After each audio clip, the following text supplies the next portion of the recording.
നമസ്കാരം. കുറേ നാളുകൾക്ക് ശേഷമാണ് നമ്മളൊരു വീഡിയോ ചെയ്യുന്നത്. എൻ്റെ ഫാമിലി ഇവിടെ വന്നിട്ടുണ്ടായിരുന്നു ദുബായിൽ.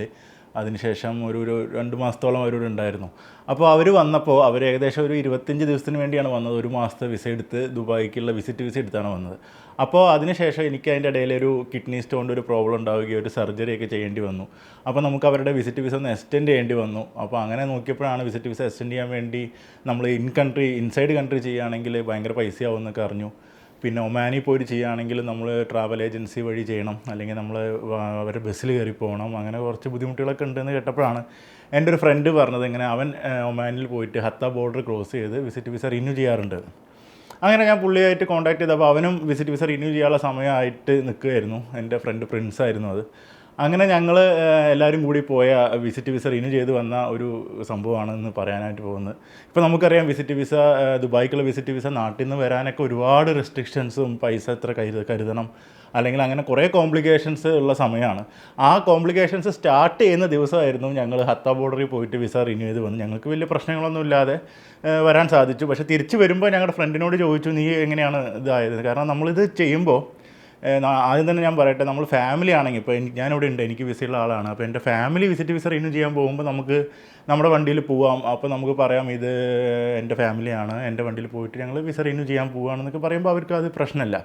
പക്ഷേ നമ്മളൊരു വ്യക്തി ഒറ്റയ്ക്ക് പോവുക, അല്ലെങ്കിൽ ഒരു ഫ്രണ്ടിൻ്റെ കൂടെ പോവുകയൊക്കെ ആകുമ്പോൾ അവർ ചിലപ്പോൾ ചോദ്യങ്ങൾ കുറച്ചൊക്കെ ചോദിക്കാനൊക്കെ ചാൻസ് ഉണ്ട്. എന്നാലും വലിയ കുഴപ്പമില്ലാത്ത സംഭവം തന്നെയാണ്. എൻ്റെ ഈ ഫ്രണ്ട് മുമ്പ് ഒരുപാട് വട്ടം ചെയ്യുന്നുണ്ട്. നമ്മൾ ബസ്സിൽ പോയിട്ട് ചെയ്യുന്നതും ഇതുമായിട്ട് വലിയ, ഒരാൾ പോവുകയാണെങ്കിൽ വലിയ പൈസ വ്യത്യാസമില്ല. പക്ഷേ ഒരു ഫാമിലിക്ക് വേണ്ടി ചെയ്യുകയാണെങ്കിൽ നല്ല വ്യത്യാസമുണ്ട്. ഇപ്പോൾ എനിക്കിതെല്ലാം കൂടി ഏകദേശം, എൻ്റെ പിന്നെ 1 മാസത്തെ വിസയാണ്, ഏകദേശം ഞങ്ങൾ 3 പേരുടെയും കൂടി ഒരു 1000 ദിറംസേ എനിക്ക് ചിലവ് വന്നിട്ടുള്ളൂ. അതാദ്യം തന്നെ പറയാം. അപ്പോൾ എൻ്റെ ഫ്രണ്ടിനാണെങ്കിലും ഒരു 800 ദിറംസോ മറ്റോ ചിലവ് വന്നിട്ടുള്ളൂ നമ്മുടെ വണ്ടിയിൽ പോയിട്ട് വന്ന് ചെയ്യുമ്പോൾ. അപ്പോൾ ഇത് എങ്ങനെയാണ് ഇതിൻ്റെ കാര്യങ്ങൾ ഡീറ്റെയിൽ ആയിട്ട് നമുക്ക് വീഡിയോയിലേക്ക് കിടക്കാം. ഓക്കെ. അപ്പോൾ ഞങ്ങൾ രാവിലെ ഒരു ദിവസം, ഒരു ബുധനാഴ്ചയായിരുന്നു അത്, എനിക്ക് തോന്നുന്നു മെയ് 23 മറ്റോ ആയിരുന്നു ഞങ്ങൾ പോയത്. അപ്പോൾ ഞങ്ങൾ രാവിലെ ഇവിടുന്ന് എൻ്റെ വീട് ദുബായ് റെസിഡൻഷ്യൽ കോംപ്ലക്സിലാണ്, ദുബായ് ലാൻഡിൽ. ഞങ്ങൾ ഇവിടുന്ന് അൽനാദയ്ക്ക് പോയി. ഷാർജ അൽനാദ, നമ്മുടെ ദുബായ് അൽനാദയാണ്, നമ്മുടെ സുലേഖ ഹോസ്പിറ്റലിൻ്റെ അടുത്താണ് എൻ്റെ ഫ്രണ്ട് താമസിക്കുന്നത്. അങ്ങനെ ഞങ്ങൾ രാവിലെ 7 മണിക്ക് ഇവിടുന്ന് സുലേഖ ഹോസ്പിറ്റലിലേക്ക് പോയി. ആ ഭാഗത്ത് പോയി എൻ്റെ ഫ്രണ്ടിനെ എടുത്തു. അങ്ങനെ ഞങ്ങൾ അവിടെ നിന്ന് ഒരു 7:30 ഞങ്ങൾ സുലേഖ ഹോസ്പിറ്റലിൻ്റെ അവിടെ എത്തി. ഫ്രണ്ടിനെ മീറ്റ് ചെയ്ത് ഞങ്ങൾ അവിടെ നിന്ന് ചായയൊക്കെ കുടിച്ച് നേരെ നമ്മൾ ഹത്തയ്ക്ക് പോയി. അങ്ങനെ ഹത്തയ്ക്കുള്ള യാത്ര ഏകദേശം 1 മണിക്കൂർ 1.25 മണിക്കൂറൊക്കെ കഷ്ടി ഉണ്ടായുള്ളൂ. വളരെ വിജനമായ വഴി, നമുക്ക് നല്ല അത്യാവശ്യം സ്പീഡിൽ പോവാം. അങ്ങനെ ഞങ്ങൾ അവിടെ എത്തി, ഹത്തയ്ക്ക് എത്തുന്നതിന്, ഈ ബോർഡറൊക്കെ എത്തുന്നതിന് തൊട്ട് മുമ്പായിട്ട് നമ്മളവിടെ ഒരു ചെറിയൊരു ടൈപ്പിംഗ് സെൻറ്റർ പോലത്തെ സ്ഥലമുണ്ട്. അവിടെ പോയിട്ട് നമ്മൾ ഒമാൻ വിസയുടെ കോപ്പി എടുത്തു. അപ്പോൾ ആദ്യം തന്നെ പറയട്ടെ, നമ്മൾ ആദ്യം ഇത് ചെയ്യാൻ പോകുമ്പോൾ, ഇപ്പോൾ ഞങ്ങൾ പോയത് 5 പേരാണ്. 2 കുട്ടികൾ, എൻ്റെ വൈഫ്, എൻ്റെ ഫ്രണ്ട്, ഞാൻ. അപ്പോൾ എനിക്ക് ദുബായ് റെസിഡൻസ് വിസയും എമിറേറ്റ്സ് ഐഡി ഉള്ളതുകൊണ്ട് എനിക്കൊന്നും ആവശ്യമില്ല. എൻ്റെ ഫ്രണ്ടിനും എൻ്റെ ഫാമിലിക്കും ഒമാൻ വിസ നമ്മൾ ആദ്യം എടുത്തു. ഒമാൻ വിസിറ്റ് വിസ എടുക്കുക ഒരാൾക്ക് 100 ദിറംസോ 120 ദിറംസോ മറ്റാണ് ചാർജ്. അപ്പോൾ ആ ഒമാൻ വിസയുടെ പ്രിൻ്റ് എടുക്കാൻ വേണ്ടി ഞങ്ങൾ അവിടെ നിന്ന്, അവിടെ ഒരു കടയിൽ നിന്ന് പ്രിൻ്റ് എടുത്തു. ആ പ്രിൻ്റ് എടുത്ത ശേഷം, അതൊരു അത്യാവശ്യം ഒരു ചെറിയ ടൗണാണ്, ഹത്തയിലെ ഒരു ടൗണാണത്. നമുക്ക് അവിടെ റെസ്റ്റോറൻറ്റ്സും കാര്യങ്ങളൊക്കെ ഉണ്ട്. നമുക്ക് വേണമെങ്കിൽ രാവിലെ പോവുകയാണെങ്കിൽ അവിടെ പോയി ഭക്ഷണം കഴിക്കാം, എല്ലാം ചെയ്യാം. അങ്ങനെ ഞങ്ങൾ അവിടെ നിന്ന് നല്ല മനോഹരമായ കാഴ്ചകൾ, ഹത്ത നമുക്കറിയാം, നമ്മൾ രാവിലെ നേരത്തെയൊക്കെ പോകുമ്പോൾ മലനിരകളുടെ ഇടയിലൂടെ വളരെ രസകരമായ ഒരു യാത്രയായിരുന്നു ഹത്തയ്ക്ക്.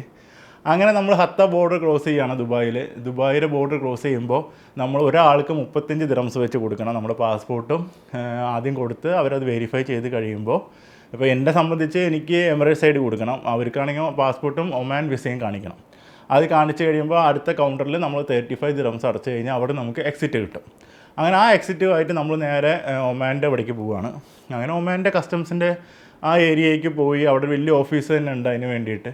അങ്ങനെ അവിടെ പോയി ക്യൂ നിന്ന്, അപ്പോൾ നമ്മൾ കരുതേണ്ടത്, പ്രത്യേകം ശ്രദ്ധിക്കേണ്ടത്, നമ്മുടെ വണ്ടി, ഈ നമ്മൾ യാത്ര ചെയ്ത് പോകുന്ന വണ്ടി ഒമാൻ ഇൻഷുറൻസ് ഉണ്ടാവണം.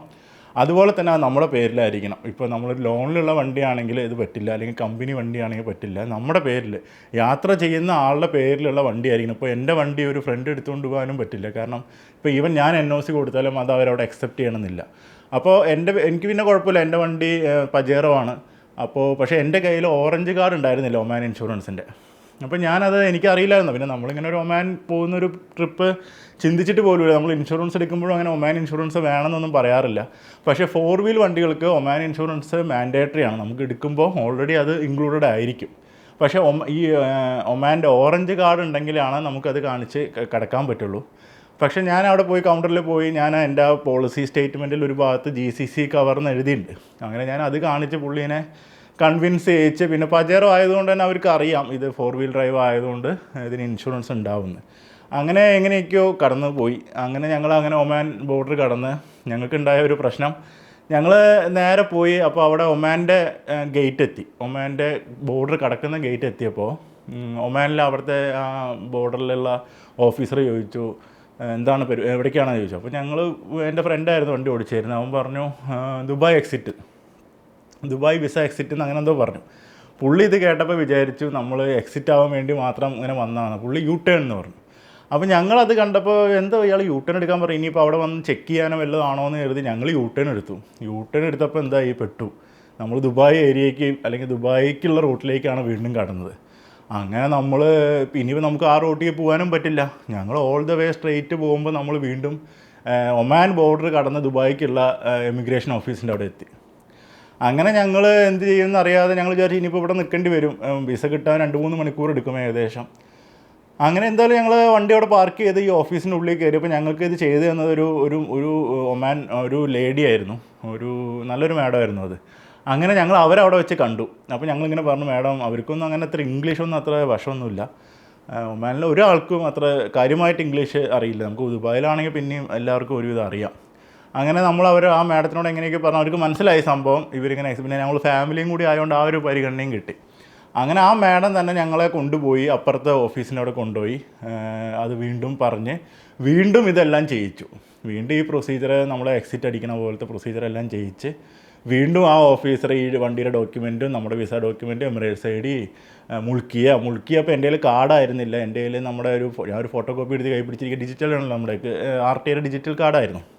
അപ്പോൾ ആൾ പറഞ്ഞു അത് പറ്റില്ല, മറ്റേ കാർഡ് വേണം. അപ്പോൾ ഞാൻ പറഞ്ഞു സോറി സാർ നമുക്കില്ല എന്നൊക്കെ പറഞ്ഞ് കൺവിൻസ് ചെയ്ത് എങ്ങനെയൊക്കെയോ അത് ശരിയായി. അങ്ങനെ വണ്ടി നമ്മുടെ ഈ സൈഡായിരുന്നു. അപ്പോൾ ആ മാഡം പറഞ്ഞു കുഴപ്പമില്ല, നിങ്ങൾ പറയുമ്പോൾ പറഞ്ഞാൽ മതി, ഇങ്ങനെ മിസ്റ്റേക്കായിട്ട് വന്നതാണ്, ഞങ്ങൾക്ക് തിരിച്ചു പോകാനുള്ളതാണെന്ന് പറഞ്ഞ് വന്ന് ഞങ്ങളങ്ങനെ തിരിച്ചു പോയി. അവരെ അക്സെപ്റ്റ് ചെയ്ത് കടത്തി വിട്ടു.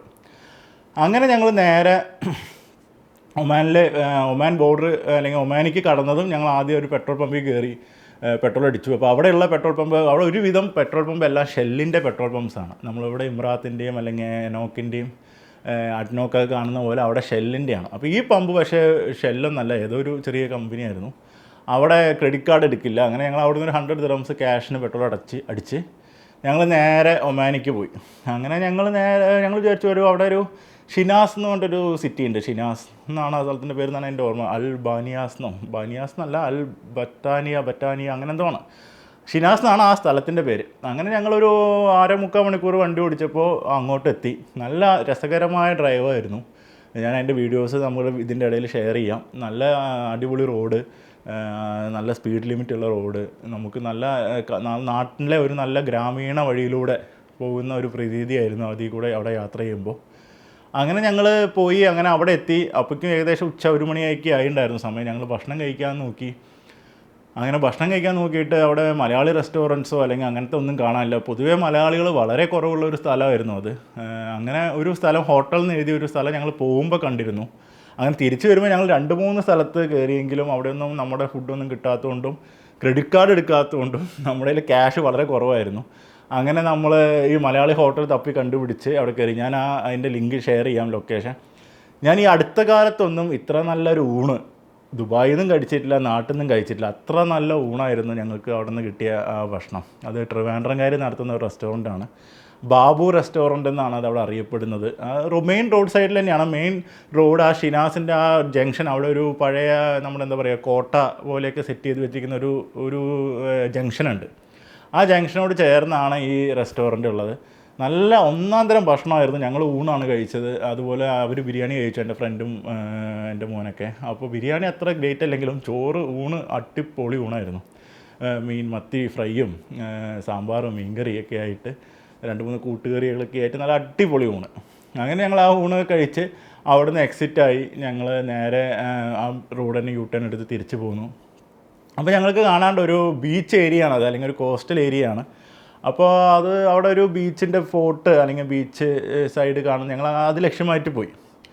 അങ്ങനെ എങ്ങനെയൊക്കെയോ പോയി. അപ്പോൾ അവിടെയൊക്കെ അണ്ടർ പാസുകളാണ്, ഒരുപാട് അണ്ടർ പാസുകൾ. അപ്പോൾ നമ്മൾ വിചാരിക്കും ഈ അണ്ടർ പാസിൽ കൂടെ നമ്മുടെ വണ്ടി പോവില്ല എന്ന്. കാരണം നമ്മളെ കുറച്ച് വലിയ പജേറോ ആയതുകൊണ്ടും ഒരു ചെറിയൊരു വഴി, ഞാൻ ആ വീഡിയോ നിങ്ങൾക്ക് കാണിക്കാം, അപ്പോൾ നിങ്ങൾക്ക് മനസ്സിലാവും. അതിൻ്റെ ഇടയിൽ കൂടെ വേണം നമ്മൾ ഈ റോഡ് മുറിച്ച് ആ റൂട്ടിലേക്ക് കിടക്കാൻ. ഇവിടെ യു ടേണിന് പകരം അവിടെ യു ടേൺ അല്ല, ഇങ്ങനത്തെ വഴികളിലൂടെ പോയിട്ടാണ് അങ്ങനെ ചെയ്യേണ്ടത്. അങ്ങനെ അവിടെ ആ സൈഡിലൂടെ ഈ നമ്മളെന്താ പറയുക, നദി പോണ പോലെയോ അല്ലെങ്കിൽ ഒരു കായൽ പോലെയോ ഇങ്ങനെ അരുവികൾ ഇങ്ങനെ അല്ലെങ്കിൽ വെള്ളം ഇങ്ങനെ പോയിക്കൊണ്ടിരിക്കുകയാണ്. അതൊന്നും നമ്മൾ ദുബായിലോ ഇവിടെയൊന്നും അങ്ങനെ കണ്ടിട്ടില്ല. വാദി എന്നായിരിക്കാം അങ്ങനെ പറയുന്നത്. അങ്ങനെ അതൊക്കെ കണ്ട് ഒരുപാട്, ഇപ്പോൾ മഴ പെയ്ത് കഴിഞ്ഞുള്ള സമയമായതുകൊണ്ട് തന്നെ ഭയങ്കര പച്ചപ്പും നല്ല രസമുള്ള കാഴ്ചയായിരുന്നു അതെല്ലാം. അങ്ങനെ ഞങ്ങൾ ആ വഴിയിലൂടെ പോയി, അതിൻ്റെ ഉള്ളിൽ കൂടെ, നല്ല അത്യാവശ്യം നീളമുള്ള ഒരു വഴി തന്നെയാണ് അണ്ടർ പാസ്. അതിൻ്റെ ഉള്ളിലൂടെ പോയി ഞങ്ങൾ ആ ഭാഗത്ത് കടന്നു. ആ ഭാഗത്ത് കടന്ന് ആ ബീച്ചിൻ്റെ അവിടെ എത്തി. നല്ല അടിപൊളി ബീച്ചായിരുന്നു, നല്ല മനോഹരമായ ബീച്ച്. പക്ഷെ നല്ല ഉച്ച വെയിലായതുകൊണ്ട് 2 മണി 2:30 നേരത്തെ ഞങ്ങൾ എത്തിയത്. അവിടെ ആരും ഇല്ല. അവിടെ എന്തോ പണിക്കാർ ചെറിയ എന്തൊക്കെയോ ഷോപ്സും കാര്യങ്ങളൊക്കെ ഉണ്ട്, അവിടെ നിൽക്കുന്നുണ്ട്. ഞങ്ങൾ അവിടെ ഇറങ്ങി ഒരു 5-10 മിനിറ്റ് സ്പെൻഡ് ചെയ്ത് ഞങ്ങൾ നേരെ അവിടെ നിന്ന് തിരിച്ചു വന്നു. അപ്പോൾ അങ്ങനെ തിരിച്ചു വരുന്ന സമയത്തും ഇതുപോലെ വഴി അണ്ടർ പാസിൽ കൂടെ കടന്നു പോകണം. അതുപോലെ ഒരു കാര്യം കൂടി പറയാം, ബീച്ച് എനിക്ക് തോന്നുന്നു വൈകിട്ടൊക്കെ ആൾക്കാർക്ക് പോയാൽ നന്നായി ആസ്വദിക്കാൻ പറ്റുന്ന ഒരു ബീച്ചാണ്. ഷിനാസ് തന്നെയാണ് ആ ബീച്ചിന് പറയുക. ഷിനാസ് ഫോർട്ടിൻ്റെ അടുത്താണ് ഞങ്ങൾ പോയ ബീച്ചിൻ്റെ ആ സൈഡ്. അങ്ങനെ ഞങ്ങൾ തിരിച്ചു വന്നു. ഒരു അരമണിക്കൂറിൻ്റെ ഉള്ളിലാണ് ഞങ്ങൾ വീണ്ടും ബോർഡർ എത്തി. അങ്ങനെ ബോർഡർ ക്രോസ് ചെയ്യാൻ എമിഗ്രേഷൻ്റെ അവിടെ തീരെ തിരക്കുണ്ടായിരുന്നില്ല. പക്ഷേ ഒരുപാട് സമയം ചുറ്റി. കാരണം എവിടെയാണ് ഇതിൻ്റെ ഓഫീസ് അല്ലെങ്കിൽ കാര്യം, നമ്മൾ ഓരോ സ്ഥലത്ത് പോകുമ്പോൾ അവർ നമ്മൾ ആ ഓഫീസിൽ വിടും, അവിടെ നിന്ന് ഇങ്ങോട്ട് വിടും. അങ്ങനെ ഞങ്ങളൊരു ഒരു മണിക്കൂർ ഞങ്ങൾ അങ്ങോട്ടും ഇങ്ങോട്ടും ചുറ്റി. അങ്ങനെ ലാസ്റ്റാണ് ഞങ്ങളെ എക്സിറ്റിൻ്റെ കാര്യങ്ങളെല്ലാം പൂർത്തിയായത്. അത് വലിയ പ്രൊസീജിയറൊന്നുമില്ല. നമ്മൾ അതിന് മുമ്പ് ദുബായ് വിസ കിട്ടിയ കാര്യം പറയാം. അങ്ങനെ ഞങ്ങൾ നേരെ വന്ന് തിരിച്ച് വരുമ്പോൾ നമ്മൾ ഷെല്ലിൻ്റെ പെട്രോൾ പമ്പിൽ കയറി പെട്രോൾ അടിച്ചു. അങ്ങനെ ദുബായ് ബോർഡർ ക്രോസ് ചെയ്യുന്നതിന് മുമ്പ് തന്നെയാണ് ഈ നമ്മൾ ഒമാനിക്ക് കടക്കുമ്പോൾ അവിടെ ഒരു വലിയ ഹോട്ടലുണ്ട്. ഒരു അക്കോമഡേഷനും ഹോട്ടലും എല്ലാം കൂടിയുള്ള ഒരു സ്ഥലമുണ്ട്. അവിടെ നമ്മൾ നിന്നു. അവിടെ ഒരു മണിക്കൂറോളം നമ്മൾ സ്പെൻഡ് ചെയ്യേണ്ടി വന്നു. കാരണം ഞങ്ങൾക്ക് എൻ്റെ വൈഫിനും പിള്ളേർക്കുള്ള വിസ കിട്ടിയെങ്കിൽ എൻ്റെ ഫ്രണ്ടിൻ്റെ വിസ കിട്ടിയിരുന്നില്ല. അപ്പോൾ ആ വിസ വെയിറ്റ് ചെയ്ത് ഞങ്ങൾ ഒരു മണിക്കൂറോളം അവിടെ സ്പെൻഡ് ചെയ്തു. അപ്പോൾ അവിടെ ഒരുപാട് വണ്ടികൾ. അപ്പോൾ സാധാരണ നമ്മൾ ഇത് കൊണ്ടുപോകുന്ന, നമ്മൾ ദുബായിൽ നിന്ന് ട്രാവൽസ് കൊണ്ടുപോകുന്ന വണ്ടികളെല്ലാം ചെയ്യുന്നത്, അവർ ഈ വണ്ടി ക്രോസ് ചെയ്ത് ഒരു വണ്ടിയിൽ ചിലപ്പോൾ 20 പേരോ 30 പേര് 40 പേരൊക്കെ ഉണ്ടാവും. ആ ബസ് നേരെ ക്രോസ് ചെയ്ത് ഇവിടെ കൊണ്ടുവന്നിടും. എന്നിട്ട് അവിടെ ഈ റെസ്റ്റോറൻറ്റിൽ നിന്ന് എല്ലാവരും ഭക്ഷണം കഴിക്കും. അങ്ങനെ അവിടെ ടൈം സ്പെൻഡ് ചെയ്യുകയാണ്. പക്ഷേ അവിടെ ടൈം സ്പെൻഡ് ചെയ്യുമ്പോൾ ഉള്ള പ്രോബ്ലം എന്താണെന്ന് വെച്ച് കഴിഞ്ഞാൽ, നമ്മളൊരു 40 പേരുണ്ടെങ്കിൽ ആ 40 പേർക്കും വിസ വന്നാലേ ഇവർക്ക് പോകാൻ പറ്റുള്ളൂ. ചില സമയത്ത് ചിലപ്പോൾ അതിൽ ഒരാൾക്കോ 2 ആൾക്കോ വിസ വരില്ല. അപ്പോൾ പക്ഷേ ഈ 40 പേർക്ക് വരാൻ തന്നെ ഒരുപാട് സമയമെടുക്കും. ചിലപ്പോൾ അല്ലെങ്കിൽ വരാത്ത സിറ്റുവേഷനിൽ ആ 2 പേർ അവിടെ സ്റ്റേ ചെയ്യും. പിന്നെ അവർ പിറ്റേ ദിവസത്തെ വണ്ടിയിൽ വിസ വരുമ്പോഴോ അല്ലെങ്കിൽ വിസ കിട്ടുമ്പോൾ, ആ കോംപ്ലിക്കേഷൻ മാറിയ ശേഷം വിസ കിട്ടുമ്പോഴായിരിക്കും അവർക്ക് തിരിച്ചു പോരാൻ പറ്റുക എന്നാണ് പറഞ്ഞത്. അപ്പോൾ അങ്ങനെ നമ്മളിപ്പോൾ നമ്മുടെ വണ്ടിയിൽ ഇങ്ങനെ പോവുകയാണെങ്കിൽ നമുക്ക് അതാണൊരു ഗുണം, നമ്മുടെ വിസ കിട്ടിയാൽ നമുക്ക് ഇങ്ങനെ തിരിച്ചു പോരാം. പക്ഷേ അത് ഇതുപോലെ നമ്മുടെ ഫ്രണ്ടോ അല്ലെങ്കിൽ നമ്മുടെ റിലേറ്റീവ്സോ ഒക്കെ ആണെങ്കിലാണ് അത് വളരെ ഈസി ആയിട്ട് നമുക്കങ്ങനെ പോകാൻ പറ്റുന്നത്. അങ്ങനെ ഞങ്ങളുടെ വിസ കിട്ടി. ഞങ്ങൾ വന്ന് അങ്ങനെ ഞാൻ പറഞ്ഞ പോലെ അപ്പോഴേ പറഞ്ഞ പോലെ കുറച്ച് വട്ടം ചുറ്റിയിട്ടായാലും നമ്മൾ ബോർഡർ ക്രോസ് ചെയ്തു. അങ്ങനെ ദുബായിൻ്റെ ബോർഡറിലെത്തി. ദുബായ് ബോർഡറിലെത്തി. ദുബായിൽ വന്നപ്പോൾ അവിടെ ചെറിയൊരു ഇമിഗ്രേഷൻ്റെ ഓഫീസ്, അതുപോലെ ചെറിയൊരു ഡ്യൂട്ടി ഫ്രീ എല്ലാം ഉണ്ട് ദുബായിൽ. കാരണം ദുബായ് ആണ് അത് നിയന്ത്രിക്കുന്നത്, എമിറേറ്റ്. അങ്ങനെ നമ്മൾ അതെല്ലാം അവിടെ നിന്ന് എല്ലാം ചെയ്തു കഴിഞ്ഞ് നമ്മൾ നേരെ ഹത്തയ്ക്ക് വന്നു. വീണ്ടും ഹത്തയിലെത്തി. ഹത്ത ഡാമിൻ്റെ അവിടെയൊക്കെ പോയി.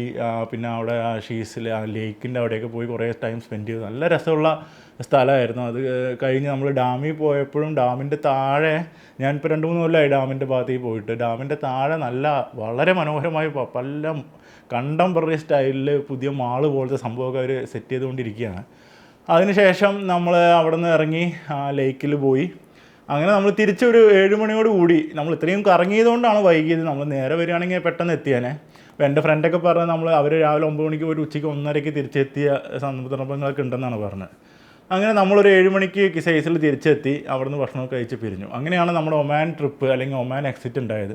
അപ്പോൾ ഈ കാര്യത്തിൽ അല്ലെങ്കിൽ ഇങ്ങനത്തെ പോകുന്നതിൽ നമ്മൾ പ്രത്യേകം ശ്രദ്ധിക്കേണ്ട കാര്യം എന്താണെന്ന് വെച്ച് കഴിഞ്ഞാൽ, നമ്മുടെ വണ്ടി നമ്മുടെ പേരിലായിരിക്കണം. നമ്മൾ വണ്ടി പോകുന്ന ആൾ ഓണർ കൂടെ ഉണ്ടായിരിക്കണം. വണ്ടി നമ്മുടെ പേരിലായിരിക്കണം, ലോൺ ഉണ്ടാവരുത്. അതും പിന്നെ റെസിഡൻസ് വിസയുള്ള ആൾക്ക് പിന്നെ ഒന്നും ആവശ്യമില്ല. ഒമാൻ ബോർഡർ കടക്കുന്ന ആൾക്ക് ഒമാൻ വിസ വേണം. അവിടെ എത്തിക്കഴിഞ്ഞ് നമുക്ക് ദുബായ് വിസ എടുത്തു തരാനും ആളുണ്ടാവണം. ഉണ്ടെങ്കിൽ നമുക്ക് ഈസി ആയിട്ട് പോയിട്ട് ചെയ്തു വരാവുന്ന കാര്യമാണത്. അപ്പോൾ ആ ഒരു അനുഭവം ഒന്ന് ഷെയർ ചെയ്യാം. കാരണം ആർക്കെങ്കിലും ഇതുപോലെ ഉപകാരപ്പെടാൻ ആവട്ടെ എന്ന് കരുതിയാണ് ഇത് ഇത്രയും പറഞ്ഞത്. എന്തായാലും മറ്റൊരു വീഡിയോ ആയിട്ട് നമുക്ക് പിന്നീട് കാണാം. നമസ്കാരം.